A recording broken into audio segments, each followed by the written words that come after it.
This is Feminist Wellness, and I'm your host, nurse practitioner, functional medicine expert, and life coach, Victoria Albina. I'll show you how to get unstuck, drop the anxiety, perfectionism, and codependency so you can live from your beautiful heart. Welcome, my love. Let's get started. Hello, hello, my love. I hope this finds you doing so well. This week, we're going to be talking about two often confused words and frameworks for living and how we tend to relate to them as externalizers, as folks with codependent, perfectionist, and people-pleasing thought habits who tend to source our self-worth externally from other people, places, and things. And I'll be doing what I love to do, bringing both a cognitive or thought work lens and a somatic or body-based lens to the conversation. And our topic, these two confused words, is the difference between being nice and being kind. Something I myself confused for so many years and see my clients in Anchored, my 6-month program, confusing frequently. And my beauty, this matters. Language always matters because it's what gives shape and meaning to our lived experience. So we'll be talking about how we think about these concepts in terms of our own behavior and what we expect or demand from others, often from our own habit of codependent, people-pleasing, and perfectionist thinking. So let's start, as we are wont to do on Feminist Wellness, with throwing the patriarchy the whole way under the bus. So humans socialized as women, in particular, are trained to be nice, to put others and their wants and needs ahead of our own, to self-sacrifice, to be the martyr, the savior, the saint, the fixer, which we talked about in episode 71. There's also a very specific story about what nice looks like that often gets conflated with being polite, with good manners, in air quotes, that comes from white settler colonialism and seeks to continue to erase cultural practices outside that norm by calling them not nice. Practices like eating with your hands, which is perfectly normal in so much of the world, and this is done as part of a push towards more and more whiteness in the guise of being polite and nice.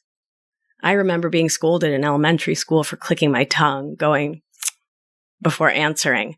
I was told that it was rude, aka not nice. And while this habit is so common in Latin America and across other cultures, and for me, as a little Argentine-American immigrant, I meant no disrespect. It was like the white American girl saying, see, even right there. I did it without meaning to, right? And yet, it was coded as not being nice. So I was told I was doing something wrong, and that it was incumbent upon me to be nice, instead of being the fullest expression of myself from within my own cultural framework. So, we learn to prioritize being polite, nice girls, good girls, going along to get along. And when you pair that with codependent thought habits, especially when they're modeled at home, when they're part of our family blueprint, it's no wonder we lose touch with our feelings, with our bodies, our boundaries, with our internal barometers of what is and isn't okay with us. No wonder it's so challenging to know what we want for ourselves, to name our wants and to honor them when we've been conditioned to play nice our whole lives, when that is what is expected of us, to put ourselves aside lest our existence, our wants, our needs bother someone else. So nice is about pleasing others, and it comes from our conditioning, our socialization to placate others, to look good in the world and be well thought of, which is rooted in codependently caring more about what others think of you than what you think of you. And it's not that I have beef with nice per se, but the problem is that it's often all about the optics, about how we believe others will read us and think of us if we do what we're taught is nice, versus living in our authenticity, which when you boil it down is what feminist wellness is all about. What getting anchored in you and overcoming codependent habits, healing our inner children is all about. Living boldly, fiercely, unapologetically as you for you, and being kind along the way. Because when we are nice for the sake of it, we're not acting from our realness, from our truth. And we continue to train our brains to put nice, external nice, above taking care of ourselves, nice above our boundaries, nice above feeling good about ourselves because we are performing nice, hoping someone else will notice. Someone else will say, thank you. And then, often only then, we can then feel good about ourselves. Versus sourcing feeling good about ourselves from within ourselves, from within our own hearts, our bodies, our minds. And when we privilege niceness, it makes it so much more challenging to speak up when we want to, because speaking up often isn't nice. See, niceness is about attempting to grasp at certainty, at control. Demanding niceness of ourselves and others is a way to attempt to manipulate the world around us. If I behave this way that society taught me, that my family of origin taught me, I will get this result. I will get this response from other humans if I'm playing the part. Niceness leaves no space for authenticity, individuality, truth-telling, real self-love for you or others, because niceness expects us to behave, think, and feel in certain ways that often don't align with our true desires, our needs, our wants. Kindness is in the acceptance and in the flow, in recognizing that we are all different and living from there versus from a set of stories that dictate how we should all behave. Kindness and thought work go hand in hand because the choice to be kind comes from kind thoughts, loving thoughts, intentional, aware thoughts. And kindness goes hand in hand with somatics or body-based work because the more in touch with our felt experience of being alive in our bodies, of being bodies, not just having them, the more grounded we are in our sense of self. The more we experience having our own backs as a felt experience, which leaves so much space and energy to be in relationship from true kindness. My love, the call to be kind comes from inside the house. It's internally driven and comes from our big open hearts, from that wellspring of love for humans and all our relations that is within each of us, just waiting to get tapped into. Kindness is not about reciprocation. It's about giving, about caring, about doing things for others or the world that maybe no one sees, no one notices, no one gives you a thank you for, and from your kindness, you want to do those things anyway. Being of service in the world for the betterment of the world, giving and receiving love for the sake of love, and calling folks in, and setting limits and boundaries when their behavior doesn't meet your standards for how you will be treated. And you know how much I want you to raise your standards, my love. Here is another big confusion point. Kindness is not about being a doormat. It's not about letting people walk all over you or get away with mistreating you. Not at all. It's about being real and truthful. And therefore, kindness is in so many ways the opposite of living from our codependent thought habits. See, it's not kind to be dishonest by people-pleasing. It's not kind to be dishonest by being codependent. It's not kind to be dishonest by putting others ahead of yourself and then resenting them for you. It's not kind to be dishonest by judging others instead of accepting them and making honest decisions about whether you want them in your life or not. It's not kind to be dishonest by staying in relationships with family, parents, partners, friends, work colleagues when you actually don't want to be. No, my love, don't get it confused. Being kind is not about being a doormat. It's about speaking up, speaking your truth, and showing up in your honesty in all your relationships. Kindness is part and parcel of our essential human task, a term from my teacher Armand, which means to live from our authenticity, to express ourselves as fully as we can in each moment, to not hide or conceal ourselves, to be fully present in every moment of life, and to live from our big open hearts, the opposite of codependent living. Kindness is living in our integrity, in radical honesty with ourselves and others. Kindness says, I see you for who you truly are. I accept you, and I don't want to change you. don't want to try to manipulate you to think, feel, or act differently so I can feel safe. Instead, I will manage me, will speak my wants and needs and boundaries, and I will treat you with kindness, dignity, respect, and autonomy. And this is often the opposite of our subconscious codependent script that says, I don't fully love and accept me. I don't know how to source safety from within myself, so I project my anxiety, fear, and worry onto you. And I want you to change, to read my mind, to respond a certain way, to act a certain way, to be the person I want you to be so I can tell the story that I am safe, because I don't know how to feel safe in my body otherwise. My darling love, my tender ravioli, kindness is embodied. It is felt, it is somatic, it is grounded and grounding, genuine and real.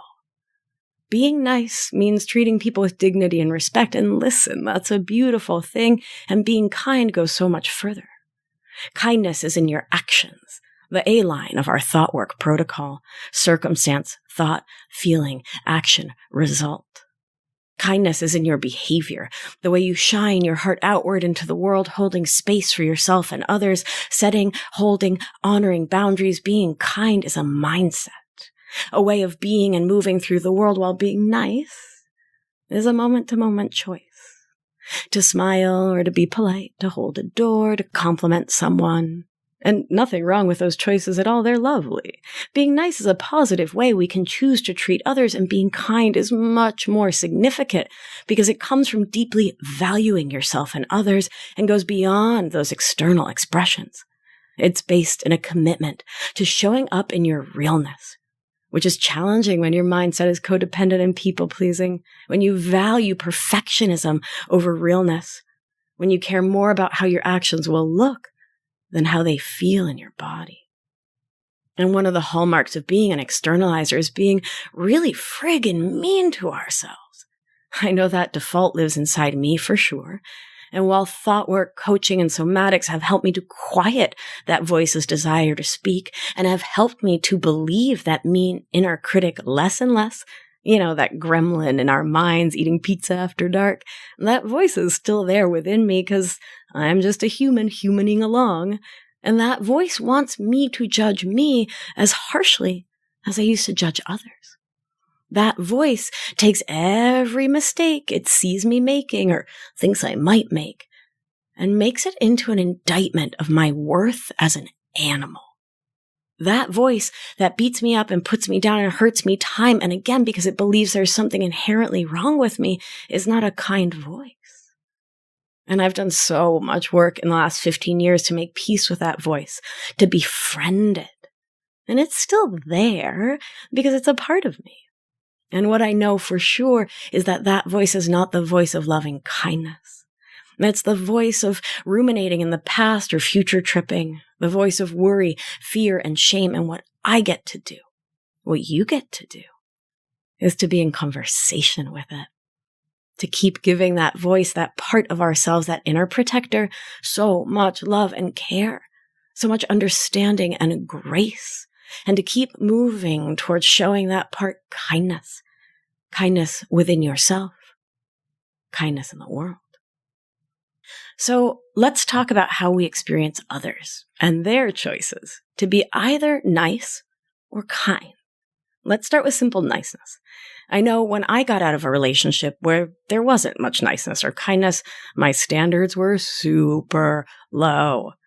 I understood a new date or a friend being a responsible, helpful adult as being this magnificent thing because I had come to expect so little in the world because I'd gotten so little in my previous relationship.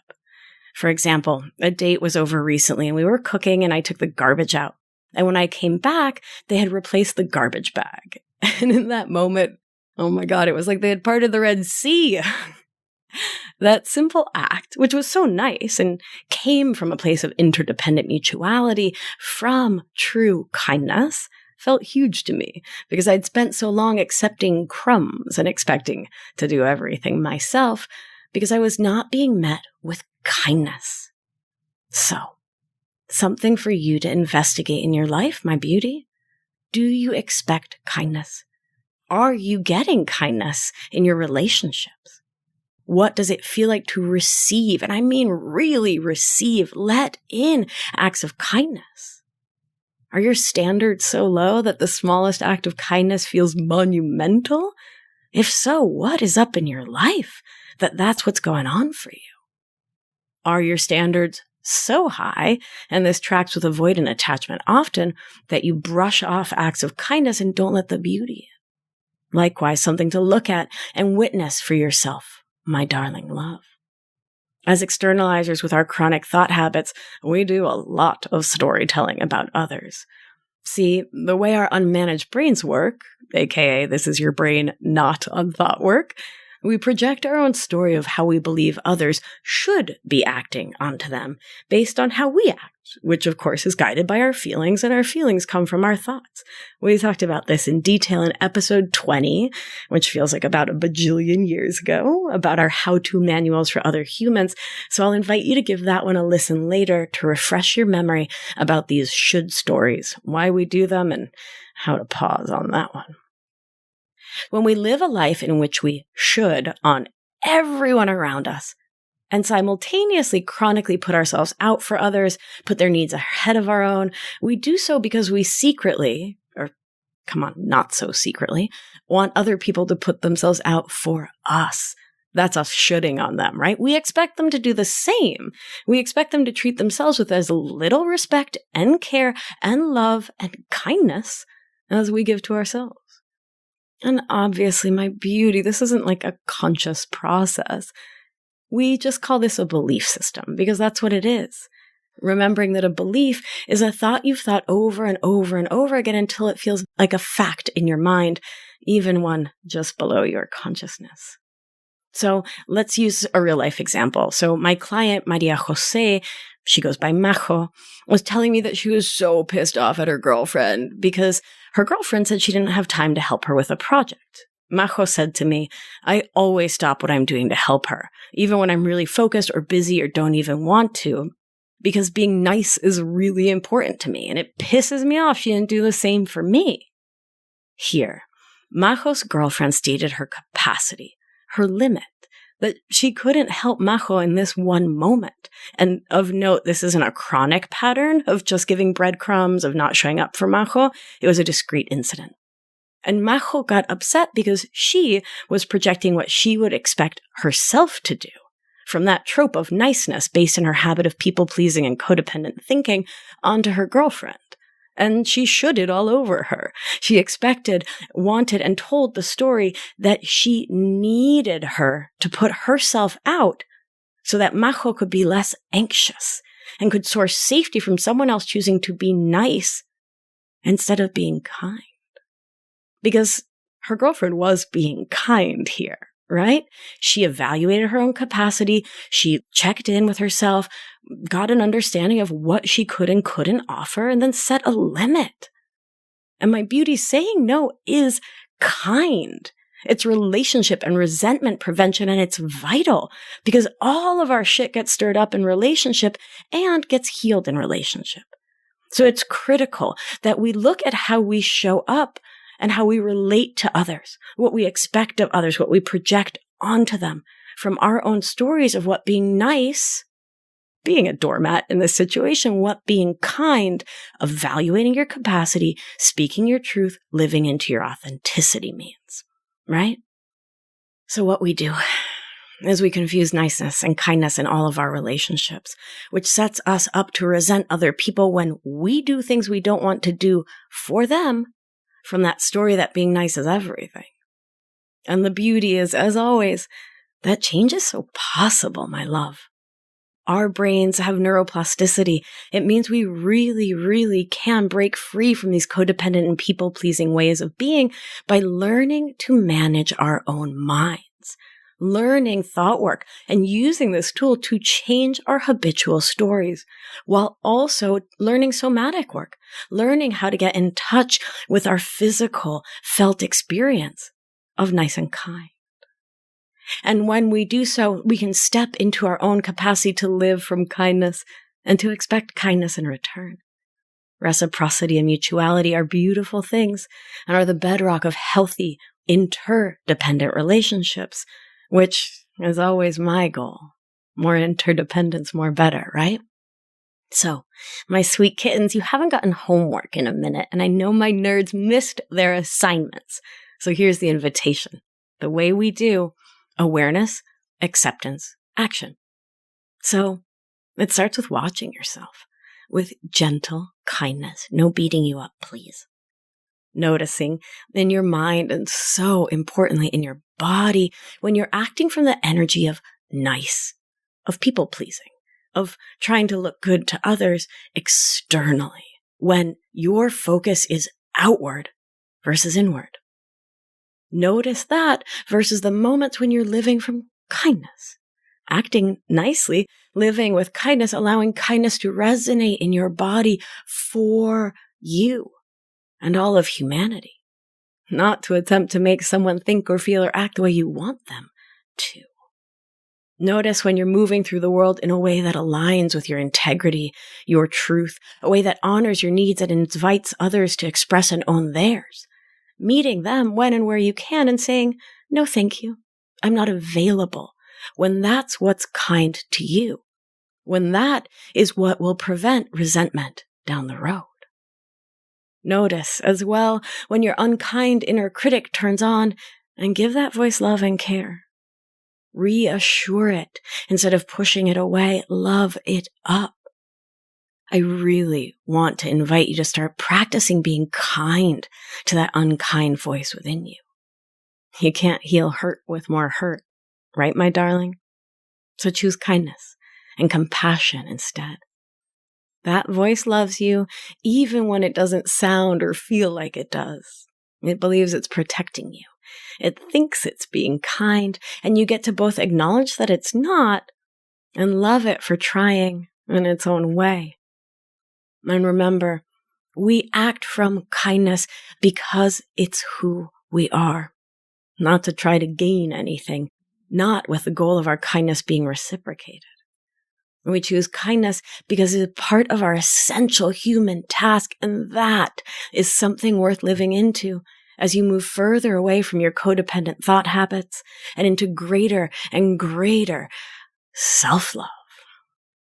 My beauty, if this episode and all of Feminist Wellness is resonating for you, if you are ready to make these changes and to live a life you love, where kindness is your guiding North Star, where your passion and your joy are everything, where you're less anxious, less worried, less sad and frustrated, when you no longer spend your life looking at what everyone else is doing, trying to manage and manipulate and control them to feel safe, and instead, if you're ready to feel that embodied safety within you, and to get my guidance in community for 6 months to make these new thought patterns, somatic patterns, your truth, to make these new cassette tapes of self-love and kindness and community your cassette tapes, you're going to want to join us for Anchored.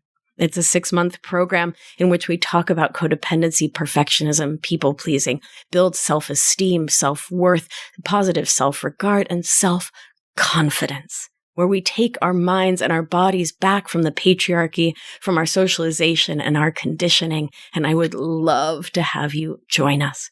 Head on over to victoriaalbina.com/anchored, fill out the short form now. You've got nothing to lose, and you could find yourself on a call with me to talk more about the program. I really, truly look forward to it. All right, my sweet beauties, let's do what we do. If it feels loving and supportive, place a gentle hand on your beautiful heart. I want to invite you to breathe in kindness. Deep breath in, long, slow out. Give your nervous system some love with that slow exhale. And remember, you are safe, you are held, you are loved. And when one of us heals, we help heal the world. Be well, my beauty. I'll talk to you soon.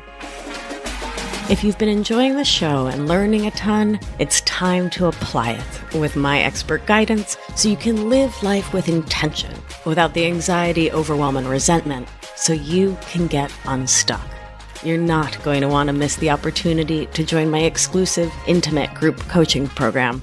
So head on over to victoriaalbina.com/masterclass to grab your seat now. See you there. It's going to be a good one.